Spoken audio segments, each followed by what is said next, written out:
నేనెవరిని ముద్దు పెట్టుకున్నానో ఆయనే యేసు. ఆయనను పట్టుకొని భద్రముగా కొనిపోవడని వారికి గుర్తు చెప్పిండును.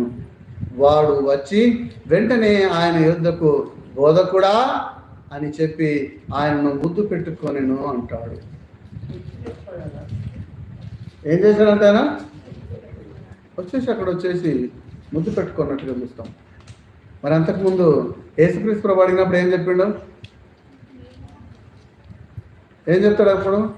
అయ్యా నేను కాదు ప్రభువా అని చెప్పినటువంటి ఇస్కరియోతు కదా. ఈరోజు ఆయన్ని పట్టించడానికి ఏం గుర్తు చెప్తున్నాడు తెలుసా? వాళ్ళందరూ సేమ్ గడ్డాలు కలిగి ఉంటారు, సేమ్ జుంపాలు కలిగి ఉంటారు, వాళ్ళు సేమ్ జుంపాలు వేసుకొని ఉంటారు. మీరు ఎవరిని గుర్తుపట్టారు? నేనైతే ఆయనతో ఉన్నటువంటి వాడిని. గుర్తుపెట్టుకోండి, ఒకరోజు మిమ్మల్ని కూడా ఎవరైనా సరే నీ దగ్గర ఉన్నటువంటి